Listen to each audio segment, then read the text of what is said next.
Hey everyone, my name is Rashi and I am working as a chemistry faculty at RA Mr. Guru in Hamirpur. आज मैं एक और organic reaction लेकर आई हूँ, reamer-teamer reaction. तो इस रिएक्शन में एक्चुअल में होता क्या है, इस रिएक्शन में फिनोल्स रिएक्ट करते हैं। ये फिनोल्स की रिएक्शन है और फिनोल्स रिएक्ट करते हैं किसके साथ? क्लोरोफॉर्म के साथ। ये ले लिया मैंने फिनोल और फिनोल किसके साथ रिएक्ट करता है? क्लोरोफॉर्म के साथ in presence of basic medium लेना होता है और सेकंड स्टेप में हमें एक्वस वर्कअप भी लेना होता है, एक्वस वर्कअप। और क्या हो जाता है? ऑर्थो पोजीशन पर एल्डिहाइड ग्रुप आ जाता है। ठीक है, ऑर्थो पोजीशन पर एल्डिहाइड ग्रुप आ जाता है और एक ग्रुप एल्डिहाइड का पैरा कर लिया जाता है। बट इसमें होता क्या है, मेजर अमाउंट में इसमें ये वाला बनता है, ऑर्थो वाला। मेजर अमाउंट में यही होता है। ये इतनी कम अमाउंट में होता है कि हम इसको निग्लेक्ट भी कर सकते हैं कि ये बनता ही नहीं है। ठीक है, तो मेजर अमाउंट में ये बनता है और इसका मेन रीजन क्या है कि यही मेजर अमाउंट में बन रहा है क्योंकि इसमें हाइड्रोजन और ऑक्सीजन के बीच में हाइड्रोजन बॉन्डिंग हो जाती है, जिसकी वजह से ये ज़्यादा स्टेबल होता है, तभी ये मेजर अमाउंट में बनता है। अब बात करते हैं कि इनको बोलते क्या है। तो ये है फिनोल। फिनोल क्या होता है? बेंजीन रिंग के ऊपर जब OH ग्रुप आ जाता है तो उसको हम फिनोल बोलते हैं। और ये क्या है? Chloroform, CaCl3, chloro. या फिर इसको ट्राइक्लोरोमीथेन भी बोला जा सकता है, ट्राइक्लोरोमीथेन। ये हो जाएगा इसका IUPAC नेम और ऊपर वाला क्लोरोफॉर्म हो गया इसका कॉमन नेम। अब बात करते हैं इसकी, तो इसको बोलते हैं ये 1 और ये 2 पर कौन सा ग्रुप लगा है? OH जब एज अ प्रीफिक्स एक्ट करता है तो उसको हम बोलते हैं हाइड्रोक्सी, 2 हाइड्रोक्सी। और ये तो पूरा ही बेंजल्डेहाइड है, 2 हाइड्रोक्सी बेंजल्डेहाइड। और ये हो गया 1 2 3 4 हाइड्रोक्सी बेंजल्डेहाइड, 4 हाइड्रोक्सी बेंजल्डेहाइड। तो इसको तो निग्लेक्ट ही कर देंगे, इसके बारे में बात अब दोबारा नहीं होगी, हम इसके बारे में ही बात करेंगे। इसका एक और कॉमन नेम है, वो है सैलिसल्डिहाइड। क्या है? सैलिसल्डिहाइड। इसका कॉमन नेम है जिस नाम से ये ज्यादातर जाना जाता है। अब हम बात करते हैं इसके मैकेनिज्म की।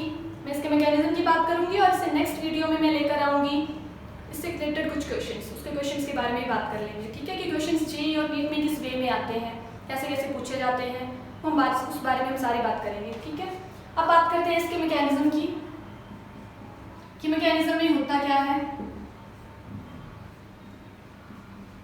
तो मैकेनिज्म में क्या होता है? फर्स्ट स्टेप में क्लोरोफॉर्म जो होता है वो रिएक्ट करता है बेस के साथ। ठीक है, ये ले लिया क्लोरोफॉर्म, ओपन स्ट्रक्चर लिखी हूं मैं इसका, क्लोरोफॉर्म ले लिया और ये है बेसिक मीडियम OH नेगेटिव। अब बेस क्या करेगा? बेस एब्स्ट्रैक्ट करेगा हाइड्रोजन को। जब हाइड्रोजन की एब्स्ट्रैक्शन हो जाएगी, बेस क्या कर लेगा? हाइड्रोजन को एब्स्ट्रैक्ट कर लेगा, एज अ वाटर रिमूव हो जाएगा और ये लोन पेयर अपने यहीं पे छोड़ देगा। तो क्या बन जाएगा? CCl Cl Cl। और रिमूव क्या हो गया है? वाटर रिमूव हो गया। फिर क्या होता है? यहाँ पर क्या हुआ? OH नेगेटिव H पॉजिटिव ले जा चुका है, तो ये लोन पेयर सारे के सारे कार्बन के ऊपर रह गए। तो कार्बन के ऊपर कौन सा चार्ज आ जाएगा? ये लोन पेयर। एक कार्बन का अपना इलेक्ट्रॉन था, एक हाइड्रोजन अपना इलेक्ट्रॉन छोड़ गया, 2 इलेक्ट्रॉन और चार्ज आ गया नेगेटिव, क्योंकि एक्सेस हो गई ना, इसके पास ज्यादा हो गए इसकी वजह से। अब क्या होता है नेक्स्ट स्टेप में? Cl नेगेटिव रिमूव हो जाता है। क्या रिमूव हो जाता है? Cl नेगेटिव बाहर चला जाता है। Cl नेगेटिव जैसे ही बाहर गया, कार्बन को ऊपर की तरफ से, यहाँ से तो इसको एक्सेस हो गई थी, इस तरफ से इसको अब कमी भी हो गई। कमी कैसे हुई? क्योंकि कार्बन का इलेक्ट्रॉन क्लोरीन अपने साथ ले गया, as a Cl negative remove हो गया। इसकी वजह से कार्बन के ऊपर जो नेगेटिव चार्ज डिवेलप हुआ था वो अब न्यूट्रल हो गया। अब नेगेटिव चार्ज नहीं रहा ना, एक्चुअल में अगर कोई चार्ज नहीं होता तो पॉजिटिव चार्ज आ जाता, बट पहले से एक नेगेटिव क्रिएट हो चुका था। इसी वजह से जब इसका आगे से इलेक्ट्रॉन गया तो इसको कोई कमी नहीं हुई, क्योंकि पहले से इसके पास एक एक्सेस थी, तब ये न्यूट्रल हो गया। अब ये जो न्यूट्रल स्पीशीज बनी है इसको बोलते हैं डाइक्लोरोकार्बीन, एक इंटरमीडिएट है, डाइक्लोरोकार्बीन इंटरमीडिएट। और ये क्या एक्ट करेगा? As electrophile, as an electrophile की तरह बिहेव करेगा। अब आप लोगों के दिमाग में क्वेश्चन आ रहा होगा कि इलेक्ट्रोफाइल की तरह बिहेव कैसे करेगा, क्योंकि इलेक्ट्रॉनिक स्पीशीज होती है, जो इलेक्ट्रोफिलिक स्पीशीज होती है वो पॉजिटिवली चार्ज होती है। बट जब हम यहाँ पे देख रहे हैं तो इलेक्ट्रोफाइल जो है वो न्यूट्रल है, ऐसे नहीं है। कार्बीन के ऊपर न्यूट्रल होता है कार्बन जो होता है। कार्बन के अक्रॉस, कार्बन में कार्बन के अक्रॉस 2 बॉन्ड पेयर होते हैं और एक लोन पेयर होता है और एक न्यूट्रल होता है, ठीक है। बट तब भी ये इलेक्ट्रोफाइल बिहेव कर रहा है और इसका मेन रीजन यही है क्योंकि कार्बन कैसे है, Cl और 2 इलेक्ट्रॉन है इसके ऊपर, ठीक है। तो जब हम काउंट करेंगे कार्बन के अक्रॉस टोटल कितने इलेक्ट्रॉन्स हैं, 1 2 3 4 5 6 इलेक्ट्रॉन्स हैं। जबकि जब ऑक्टेट पूरा करना होता है तो हमें कितने इलेक्ट्रॉन्स की जरूरत होती है, 8 इलेक्ट्रॉन्स की। तो इसमें 2 इलेक्ट्रॉन्स की डेफिशिएंसी है, इसी वजह से ये इलेक्ट्रोफाइल बिहेव करेगा, ठीक है। तो इलेक्ट्रोफाइल ये बिहेव करेगा एज एन इलेक्ट्रोफाइल, ये किसके ऊपर अटैक करेगा, ये किसी के ऊपर अटैक नहीं करेगा, इसके ऊपर अटैक होगा, ठीक है। और कौन अटैक करेगा, फिनोल, बट फिनोल भी नहीं, फिनॉक्साइड अटैक करेगा। और ऐसा क्यों हुआ कि फिनोल को पहले हमने किसमें कन्वर्ट करना है, सोडियम हाइड्रोक्साइड बेस की प्रेजेंस में ये फिनॉक्साइड आयन में कन्वर्ट हो जाएगा, फिनॉक्साइड, ये फिनोल था और किसमें कन्वर्ट हो गया, फिनॉक्साइड में कन्वर्ट हो गया। और ऐसा इसलिए हुआ क्योंकि फिनोल के कंपैरिजन में फिनॉक्साइड ज़्यादा एक स्ट्रॉन्ग न्यूक्लियोफाइल होता है, ठीक है। तभी हमने फिनोल को पहले फिनॉक्साइड में कन्वर्ट किया। उसके बाद क्या होगा, फिनॉक्साइड आयन के ऊपर फिनॉक्साइड आयन अटैक करेगा, किसके ऊपर, डाइक्लोरोकार्बीन के ऊपर। तो ये ले लिया मैंने डाइक्लोरोकार्बीन, Cl। फिर क्या हो जाएगा, O नेगेटिव यहाँ पे अटैक करेगा और ये बॉन्ड यहाँ पे शिफ्ट हो जाएगा। क्या बन गया, ऐसा न्यूक्लियोफाइल से अटैक करा ना इलेक्ट्रोफाइल के ऊपर, ऐसा ही तो होता है। तो ये क्या हो गया, डबल बॉन्ड हो, यहाँ पे Cl। अब देखो बॉन्ड बनाने के लिए ये जो कार्बन और इस कार्बन के बीच में ये वाला जो बॉन्ड बना है, ये बॉन्ड बनाने के लिए इलेक्ट्रॉन्स एक्चुअल में दिए किसने, इस वाले कार्बन से इलेक्ट्रॉन्स की शिफ्टिंग हुई है। तो इस कार्बन ने इलेक्ट्रॉन्स दिए और कार्बन के ऊपर ये वाली जो कार्बन थी इसके ऊपर क्या हो गया है, कुछ पॉजिटिव चार्ज और नेगेटिव चार्ज क्रिएट हुआ है इस कार्बन के ऊपर, नहीं ना। क्यों हुआ है एक्चुअल में, क्योंकि कार्बन के ऊपर पहले से एक लोन पेयर था, इसने अपने इलेक्ट्रॉन्स यूज नहीं किए हैं बॉन्ड बनाने के लिए। बॉन्ड बनाने के लिए किसने इलेक्ट्रॉन्स दिए, ऊपर से शिफ्टिंग हुई है इलेक्ट्रॉन्स की। तो यहाँ से हुई है मेन, यहाँ से इस कार्बन से मेन बॉन्ड बना है, इसीलिए इस कार्बन को एक्सेस हो गया, इसके ऊपर आ गया नेगेटिव चार्ज, ठीक है। अब बात करते हैं कि इस कार्बन के ऊपर कोई चार्ज क्यों क्रिएट नहीं हुआ, क्योंकि ये कार्बन पहले उस तरफ बॉन्ड बना रही थी, अब ये वाली कार्बन पहले उस तरफ बॉन्ड बना रही थी, अब ये कार्बन इस तरफ बॉन्ड बना रही है। इसको तो कोई डेफिशिएंसी नहीं हुई, कुछ भी नहीं हुआ, इसके ऊपर कोई चार्ज क्रिएट नहीं हुआ। इससे नेक्स्ट स्टेप में क्या होगा, ये जो H पॉजिटिव है, ये H पॉजिटिव ये वाली कार्बन ले लेगी और ये बॉन्ड यहाँ पे शिफ्ट हो जाएगा। मतलब हम बेंजीन को एरोमेटिक कर रहे हैं, बेंजीन को क्या कर रहे हैं, एरोमेटिक कर रहे हैं। ये हो गया OH, ये हो गया बॉन्ड बन गया, OH भी नहीं हुआ, ये O नेगेटिव हुआ, O नेगेटिव। फिर क्या हुआ, यहाँ पर क्या हो गया, Cl और यहाँ पे लग गया H, ठीक है, इतना क्लियर है। उसके बाद क्या होगा, ये वाला हाइड्रोजन है इस कार्बन ने ले लिया, जो एक्स्ट्रा नेगेटिव चार्ज था वो अब H पॉजिटिव उसके साथ जुड़ गया है, वो नेगेटिव चार्ज अब नहीं रहा, न्यूट्रल हो गया।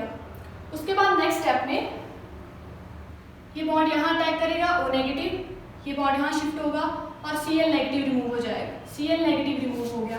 तो क्या बन गया होगा ऐसा, दिस वन, यहाँ पर क्या हो गया, डबल बॉन्ड O, यहाँ पर भी double bond Cl negative remove हो गया है। उससे नेक्स्ट स्टेप में क्या होगा, OH नेगेटिव जो है बेस इस कार्बन के ऊपर अटैक करेगा, ये बॉन्ड यहाँ शिफ्ट हो जाएगा। ये एक्चुअली में हम कर क्या रहे हैं, क्लोरीन्स को रिप्लेस कर रहे हैं OH ग्रुप से, ठीक है, तभी हम ये सारा मैकेनिज्म कर रहे हैं। तो ये हो गया दिस वन, यहाँ पे क्या हो गया, O नेगेटिव, यहाँ पे डबल बॉन्ड, ये Cl H और इसके साथ क्या लग गया, OH। नेक्स्ट स्टेप में भी हम वही बोल सकते हैं कि इसने बैक अटैक करा, ये ऐसे, वही सेम रिपीट हुआ टेस्ट, ये वाला यहाँ अटैक हुआ और Cl नेगेटिव रिमूव हो गया, वही सेम रिपीट मोड में। दिस वन, यहाँ पे क्या हो गया, double bond O, double bond C, यहाँ पे H OH, ठीक है। उसके बाद क्या होगा, दोबारा OH नेगेटिव बेस की तरह अटैक करेगा इस कार्बन के ऊपर, यहाँ शिफ्ट हो जाएगा और ये O नेगेटिव। तो क्या हो गया,